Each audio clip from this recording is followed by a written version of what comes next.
चलो देखो अभी हम लोग आज पढ़ने जा रहे हैं बहुत ही इंपॉर्टेंट टॉपिक, और ये है तुम्हारा ट्रेडिंग ऑन इक्विटी। ठीक है, ट्रेडिंग ऑन इक्विटी नाम से क्लियर हो रहा है कि हमको इक्विटी के साथ ट्रेड करना है, यानी कि इक्विटी के साथ हम कुछ ऐसा खिलवाड़ करेंगे जिससे कि हम अपने प्रॉफिट मार्जिन को एडजस्ट कर सकते हैं, या फिर प्रॉफिट मार्जिन के साथ भी खेल सकते हैं, और उसके साथ साथ में हम अर्निंग पर शेयर अपनी बढ़ाने की बात करते हैं। अब मामला फंसता है कि अर्निंग पर शेयर का मतलब क्या होता है। अर्निंग पर शेयर का मतलब होता है कि एक इक्विटी शेयर होल्डर अगर कंपनी में पैसा लगाता है तो उससे वो कितना रुपए अर्न करता है। ठीक है, यानी कि कितने रुपए तक की उसको अर्निंग हो रही है पर शेयर पे, यानी कि अगर वो एक शेयर लगाता है तो उसको कितने रुपए की अर्निंग पर शेयर पे हो रही है, उसको हम लोग क्या बोलते हैं, EPS, earning per share. Earning per share आपके ग्रोथ को दिखाता है, फाइनेंशियल पोजीशन को दिखाता है कि अगर आपकी फाइनेंशियल पोजीशन अच्छी होगी तो उतना ही ज्यादा आपका क्या होगा, अर्निंग पर शेयर होगा। ठीक, प्रॉफिटेबिलिटी को दिखाता है। ये सारी चीजें हम लोग वैसे भी डिस्कस कर चुके हैं, तो उस पर हम लोग बहुत ज्यादा डिटेल में नहीं जाएंगे।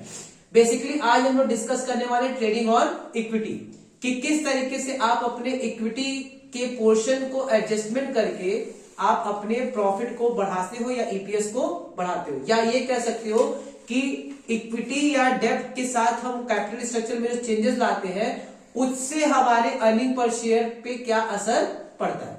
इतनी बात हम लोग को आज डिस्कस करना है। एक चीज और तुम लोग को बता दे रहे हैं, जितनी ज्यादा आपकी अर्निंग पर शेयर होगी उतनी आपकी फाइनेंशियल पोजीशन अच्छी मानी जाएगी।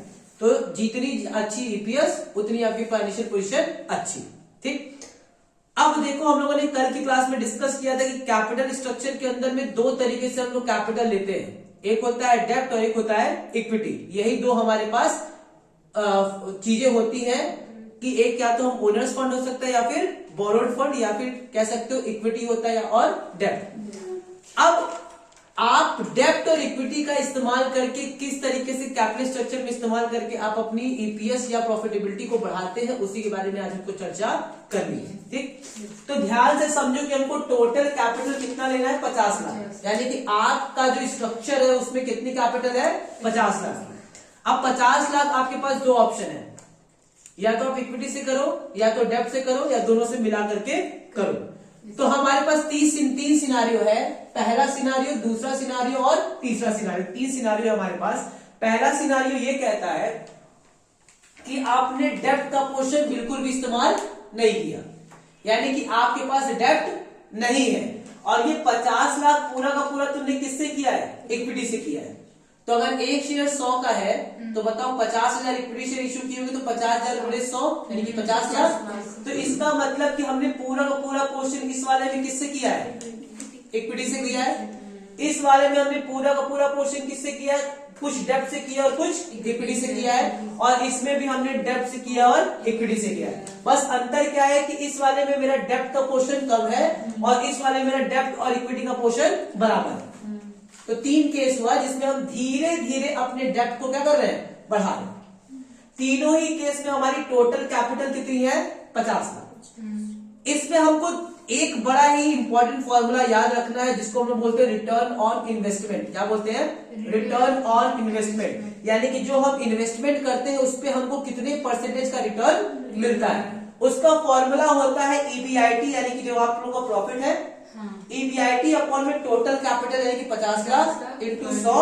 इसका मतलब कि हमको 8% की क्या होती है, रिटर्न ऑन इन्वेस्टमेंट। यानी कि अगर हम 50 लाख लगाते हैं तो 8% के हिसाब से हमको कितना प्रॉफिट होता है, 4 लाख। तो ये हमको क्या दिखाता है, रिटर्न ऑन इन्वेस्टमेंट। यानी कि 8% के हिसाब से हम क्या कर रहे हैं, रिटर्न कमा रहे हैं किस पे, अपने इन्वेस्टमेंट। तो 8% यहां पे भी होगा, 8% यहां पे भी होगा, और 8% यहां पे होगा। इस वाले केस में मैंने एग्जांपल लिया है कि जो मेरा रेट ऑफ इंटरेस्ट है वो कितना है, 10%, और यहां पे मेरे पास टैक्स रेट कितना है, 50%। ये मैंने एजम्पशन लिया है। जल्दी से मुझे बताओ रिटर्न ऑन इन्वेस्टमेंट कितना है, 8%। रेट ऑफ इंटरेस्ट कितना है, इसका मतलब कि जो रेट ऑफ इंटरेस्ट है उससे कम है हमारे पास रिटर्न ऑन इन्वेस्टमेंट। यानी कि हम इंटरेस्ट ज्यादा पे करते हैं और हमको डेब्ट कम पे करते हैं, मतलब डेब्ट पे हमको ज्यादा इंटरेस्ट देना पड़ता है और हमको रिटर्न क्या मिलता है, कम मिलता है। कल में हमने एक कंक्लूजन तुमको बताया था कि अगर रिटर्न ऑन इन्वेस्टमेंट ज्यादा होगा किससे? रेट ऑफ इंटरेस्ट से। तो हम डेप्ट को ज्यादा बढ़ाएंगे और इक्विटी को कम रखेंगे। और हमने दूसरा केस ये बताया था कि अगर हमारे पास ROI रिटर्न ऑन इन्वेस्टमेंट कम है किससे? रेट ऑफ इंटरेस्ट यानी कि डेप्ट से, तो उस केस में हम इक्विटी ज्यादा रखेंगे। यही हम लोगों ने पढ़ा था और आज हम वही चीज क्या करने वाले हैं? प्रूफ करने वाले हैं। ठीक, सबसे पहले मैंने बताया कि तीनों केस में मैंने EBIT क्या रखा? कॉमन। तीनों केस में मेरे पास EBIT कितना है? कॉमन 4 लाख 4 लाख 4 लाख। इसलिए हम EBIT कॉमन रख रहे हैं ताकि हम कंपैरिजन कर सके, क्योंकि कंपैरिजन करने के लिए बेस क्या होना चाहिए? सेम। तो तीनों केस में मतलब क्या है? 4 लाख। तीनों केस में टैक्स रेट भी कितना है? 50%। तो सबसे पहले हमारे पास EBIT दिया है और EBIT में से क्या माइनस करते हैं? इंटरेस्ट। अब मुझे पता है कि पहले वाले केस में इंटरेस्ट नहीं लगेगा। क्यों? क्योंकि डिवेंचर है ही नहीं। हाँ। तो जब डेब्ट है ही नहीं तो उस पर इंटरेस्ट भी चार्ज नहीं होगा। तो 4 लाख में से कुछ नहीं माइनस होगा तो कितना बचेगा? 4 लाख। अब हमको पता है कि 50% क्या है? Tax rate. तो 50% का मतलब 4 लाख का 50% कितना हो गया? 2 लाख। इसका मतलब अर्निंग आफ्टर टैक्स कितना आ गया? 2 लाख। और हमको पता है कि नंबर ऑफ इक्विटी शेयर्स इस वाले केस में कितने हैं? Number of equity shares 50,000। इसका मतलब कि हम 2 लाख को किससे डिवाइड कर देंगे? 50,000 से। तो बताओ अर्निंग पर शेयर कितना आ गया? 4। इतनी बात समझ में आई? बोलो। EBIT minus interest, earning before tax, उसमें टैक्स माइनस की आ गया अर्निंग आफ्टर टैक्स, और इसको नंबर ऑफ शेयर से डिवाइड करी तो हमारे पास क्या आ गया? Earning per share. यही सेम चीज हम इसमें भी फॉलो करेंगे। सर वो 2,50,000 फिर लास्ट वाले में ऊपर ये 100 है, उसके ऊपर वो सही तो है। सही है। 25,000 आगे बढ़े। उसके बाद से हम आगे चलते हैं। हमारे पास जरा बताओ, यहाँ पे बताओ कितने का EBIT है? 4 लाख। अब फिर हमको 10 लाख का है डिवेंचर, तो 10 लाख में हम कितना परसेंट इंटरेस्ट देंगे? तो 10 लाख का 10% कितना हो जाएगा? 1 लाख। तो 4 लाख माइनस 1 लाख कितना हो जाएगा? 3 लाख। इसका 50% कितना हो जाएगा? 1.5 लाख। इसका मतलब अर्निंग आफ्टर टैक्स कितना आ गया? 1.5 लाख। इसको फिर 40,000 से क्या करेंगे? डिवाइड। कितना आ गया? 3.75। अर्निंग पर शेयर हमारी कितनी आ गई? 3.75। सेम हम लोग किसके साथ करेंगे? इसके साथ भी। 4 लाख का EBIT। यहाँ पे बताओ हमारे पास डेब्ट कितना है? 25 लाख। उसका 10% कितना आ गया? 2.5 lakh. Earning before tax 1.5 lakh. उस पर 75% का टैक्स, और हमारे पास अर्निंग आफ्टर टैक्स कितना आ गया? 75,000। यहाँ तक कोई समस्या नहीं है। फिर 75,000 हम लोग किससे डिवाइड कर देंगे? 25,000 से हमारा कितना आ जाएगा? ₹3। अब इस क्वेश्चन को कराने का मेरा मेन मकसद क्या था? इन तीनों को ध्यान से देखो। इन तीनों को हम क्या देखेंगे? ध्यान से। किस वाले केस में बताओ अर्निंग पर शेयर सबसे ज्यादा है? उसके बाद तो अगर हमको रैंकिंग देनी है तो इसको देंगे फर्स्ट रैंक, इसको देंगे सेकंड रैंक, और इसको देंगे। इसमें तुम एक चीज ध्यान दे रहे होगे, और वो ध्यान देने वाली बात ये है कि यहाँ पे तुम देख रहे होगे कि जैसे जैसे हम इक्विटी कम कर रहे हैं वैसे वैसे अर्निंग पर शेयर क्या हो रहा है? कम हो रहा है। या ये कह सकते हो कि जैसे जैसे हम इक्विटी क्या कर रहे हैं? बढ़ा रहे हैं, वैसे वैसे मेरा अर्निंग पर शेयर क्या हो रहा है? बढ़ रहा है। ऐसा इसलिए हो रहा है क्योंकि हमारे पास जो रिटर्न ऑन इन्वेस्टमेंट है वो कितना है? 8%, जो कि रेट ऑफ इंटरेस्ट से क्या है? कम है। तो उस केस में अगर हम ज्यादा इंटरेस्ट रेट पे करते हैं, इसका मतलब कि मेरे लिए बेवकूफी होगी कि अगर हम डेब्ट ज्यादा रखें। ठीक, इसका मतलब कि सर आप कहना चाहते हैं कि अगर ये 8% की जगह 12% या 15% हो गया तो हम लोग को ठीक इसी का क्या करना पड़ेगा? उल्टा हो जाए। यानी कि उस केस में हम जितना ज्यादा डेब्ट बढ़ाएंगे उतना मेरा अर्निंग पर शेयर क्या होगा? बढ़ेगा। ठीक है। या ये कह सकते हो कि अगर ये 10% की जगह कितना हो गया? 6% या 8%, तो उस केस में भी हमको क्या होगा? जितना ज्यादा हम डेब्ट बढ़ाएंगे उतना मेरे लिए अच्छा होगा। ठीक है। तो फिलहाल क्रक्स के तौर पे ये समझ सकते हो कि अगर हमारा rate of return on investment कम है किससे? रेट ऑफ इंटरेस्ट से, तो मेरे लिए इक्विटी वाला पोर्शन जितना ज्यादा रखेंगे उतना मेरे लिए क्या है? अच्छा है। ठीक। और अगर इसका उल्टा, अगर हमारे पास रिटर्न ऑन इन्वेस्टमेंट ज्यादा है किससे? रेट ऑफ इंटरेस्ट से, तो उस केस में जितना ज्यादा डेब्ट रखेंगे उतना हमारे लिए अच्छा। इतनी बात समझ में आई? बोलो। एक चीज तो ये हो गई। दूसरी चीज तुम यहाँ पे एक और चीज देख सकते होगे कि या एक काम करते हैं, एक और हम लोग एग्जाम्पल करते हैं तो और अच्छे से क्लियर रहेगा। इतनी बात समझ में आई? बोलो। अब हम लोग लिखोगे कि हेडिंग डालो केस 2, इसी में डालो case 2। What will be your answer? Case 2, what will be your answer? What will be your answer if rate of interest is, what will be your answer if rate of interest is 5%? क्या होगा आपका answer अगर rate of interest कितना है? 5%। पहले तो ये बताओ, अगर 5% हो गया तो इसका मतलब कि रेट ऑफ इंटरेस्ट कितना है? 5, जो कि कम है किससे? 8%। इसका मतलब कि इस वाले केस में जितना ज्यादा हम डेप्ट बढ़ाएंगे उतना मेरे लिए क्या होगा? अच्छा होगा। और इसी को हम लोग बोलते हैं लीवरेज। हम लोग आगे पढ़ेंगे लीवरेज के बारे में, ठीक है, कि लीवरेज क्या होता है। फिलहाल अभी इतना समझ लो कि रेट ऑफ इंटरेस्ट हमारा कम है किससे?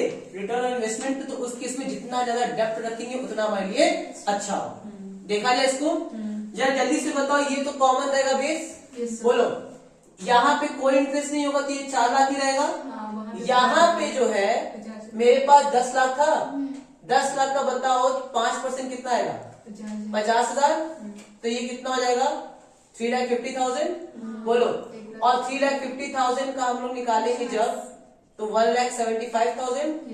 बोलो, और 1,75,000 यहाँ भी आ जाएगा। अब जरा इसको 40,000 से डिवाइड करो तो कितना आएगा? 1,75,000 डिवाइडेड बाई 40,000, ये आ जाएगा 4.375। 4.375। इतनी बात समझ में आई? बोलो, तीसरा देख लो। ये बताओ 4 लाख है। अब बताओ यहाँ पे हम लोग क्या निकालेंगे? 25 लाख का कितना परसेंट? 6%, सॉरी 5%। तो 25 लाख का 5% निकाल दो, 1,25,000। बोलो, ये 1,25,000 आ गया तो जल्दी से बताओ यहाँ पे कितना हो जाएगा? 3,75,000। इस पे फिर निकालेंगे क्या? टैक्स। 2,75,000। 2,75,000, सॉरी 2,75,000 इस पे निकालेंगे हम लोग तो ये रहेगा 1,37,500। ठीक है, तो यहाँ पे भी कितना हो जाएगा? 1,37,500। अब इसको हम किससे डिवाइड कर देंगे? 25,000 से, तो 5.5 आ गया। कितना आ गया? 5.5। अब जल्दी से मुझे बताओ किसमें सबसे अच्छी ईपीएस है? 5.5। इसका मतलब किसको रैंक 1, इसको रैंक 2 और इसको रैंक 3। अब तुम देख सकते हो ठीक उसी का उल्टा हो गया जो भी हम लोग पढ़े थे। ठीक, यानी कि ऐसा क्यों हो रहा है? क्योंकि जो हमारा रेट ऑफ इंटरेस्ट था वो किस क्या है? कम है किससे? रिटर्न ऑन इन्वेस्टमेंट से। ठीक है, रेट ऑफ इंटरेस्ट जो है वो मेरा कम है किससे? रिटर्न ऑन इन्वेस्टमेंट से। तो उस केस में जितना ज्यादा आप डेप्ट बढ़ाओगे उतना आपके लिए अच्छा है। आ रही कि नहीं बात समझ में? सोचो, इस केवल कैलकुलेशन से हम लोग कितनी चीजें क्लियर हो गई कि अगर तुमको कोई प्रोजेक्ट लेना है, क्या लेना है? प्रोजेक्ट। तुमको रेट ऑफ इंटरेस्ट क्लियर ही रहेगा, तुमको रिटर्न ऑफ इन्वेस्टमेंट क्लियर रहेगा। पहले दोनों को कंपेयर कर लो, दोनों को कंपेयर करके देख लो रिटर्न ऑफ इन्वेस्टमेंट ज्यादा है कि कम है। अगर ज्यादा हुआ तो जितना ज्यादा आप पोर्शन में डेप्ट रखोगे उतना आपके लिए अच्छा है। ठीक है, जितना कम इक्विटी होगा उतना आपके लिए अच्छा है। उसका उल्टा, अगर रेट ऑफ इंटरेस्ट आपका क्या है? हाई है, किससे? रेट ऑफ इन्वेस्टमेंट से। तो उस केस में आपको क्या होगा? आपको उस केस में मैक्सिमम क्या रखोगे? इक्विटी, और कम क्या रखोगे? डेप्ट। इतनी बात समझ में आई? कोई दिक्कत? तो कंक्लूजन तो दे सकते हो। ठीक, रेट ऑफ इंटरेस्ट ज्यादा है तो इक्विटी, रेट ऑफ इंटरेस्ट कम है डेप्ट। किससे ज्यादा किससे कम है? Return on investment. अब मामला फंसा कि सर ऐसा हो क्यों रहा है? ये तो अभी तक हम लोग फॉर्मूला वाइज देख लिए। ठीक, अब इसमें भी तुमको एक दो चीज और डिस्कस कर सकते हो जो हम लोगों ने देखा था। क्या? फैक्टर्स अफेक्टिंग कैपिटल स्ट्रक्चर पढ़े थे ना, उसमें और भी चीजें थी कि कॉस्ट भी आपका मैटर करता है, रिस्क भी आपका मैटर करता है। उसमें एक टॉपिक हम लोगों ने पढ़ा था ट्रेडिंग ऑन इक्विटी। अब ये समझ में आया ट्रेडिंग ऑन इक्विटी का मतलब? पक्का क्लियर रहेगा? ठीक, अब ऐसा हो क्यों रहा है इसके बारे में देख लेते हैं। ऐसा इसलिए हो रहा है, यहाँ पे तुम देख सकते हो, बताओ यहाँ पे टैक्स कितना पे हो रहा है? 2 लाख। यहाँ पे कितना टैक्स पे हो रहा है? 2 लाख। यहाँ पे, 1 लाख 50,000। यहाँ पे। 1 लाख 70,000। तो जल्दी से बताओ, हमको हर जगह टैक्स की क्या हो रही है? सेविंग हो रही है। आ रही बात समझ में? Yes. जब हम टैक्स कम देंगे तो ऑब्वियस सी बात है कि हमको उसका फायदा मिलेगा ही मिलेगा। पहले वाले केस में हम 2 लाख पे कर रहे हैं, दूसरे वाले केस में कितना पे कर रहे हैं? 1.75। तीसरे वाले केस में कितना? 1.75। यानी कि सबसे अधिक इसमें, सबसे कम इसमें। अब इसमें तुम देख सकते हो कि हमारी टैक्स की सेविंग हो रही, तो कहीं ना कहीं तो उसका बेनिफिट होगा ही होगा। ठीक। और दूसरी बात तुम ये देख सकते हो कि हम लोग टैक्स की सेविंग इसलिए हो रही है क्योंकि हम इंटरेस्ट क्या कर रहे हैं? माइनस कर रहे हैं। तो जितना ज्यादा आप इंटरेस्ट माइनस करोगे उतना आपका टैक्स बचेगा, और जितना ज्यादा आपका टैक्स बचेगा उतनी आपकी प्रॉफिट बढ़ेगी। इतनी कहानी समझ में आ रही है? Yes. बोलो। यही वजह है कि जैसे जैसे हमारा इंटरेस्ट का अमाउंट बढ़ रहा है, वैसे वैसे टैक्स का अमाउंट घट रहा है, और वैसे वैसे प्रॉफिटेबिलिटी बढ़ने की वजह से हमारा रिटर्न ऑन इक्विटी क्या हो रहा है? बढ़ रहा है। ठीक। यानी कि जो ईपीएस है वो क्या हो रहा है? बढ़ रहा है। इतनी कहानी समझ में आई? एग्जाम में अगर लिख लोगे। Yes. अब इसमें अगर कोई डाउट है तो पूछ लो फटाफट। ठीक। इसमें एक चीज याद रखना कि सर ये बताए डेट बढ़ाते जा रहे बड़ा अच्छा है, क्या हम ऐसा हो सकता है कि हम पूरा का पूरा डेब्ट से कर दें? बोलो। 50 लाख किसी से और इक्विटी से किसी से कुछ नहीं। क्या ऐसा पॉसिबल है? ऐसा इसलिए पॉसिबल नहीं है क्योंकि कंपनी में कम से कम थोड़ा पोर्शन किसका होना चाहिए? इक्विटी का। बिना इक्विटी की कंपनी होती नहीं है। Yes. ठीक है। तो कुछ पोर्शन इक्विटी का होगा, हम फुल्ली डेब्ट फाइनेंसिंग नहीं कर सकते। नहीं कर सकते। इतनी बात समझ में आई? कोई दिक्कत, अगर कोई डाउट है तो पूछ लो, तो फिर हम लोग आगे बढ़ सकते हैं। इसको नोट कर लेना एकदम। 5% वाला। 4 लाख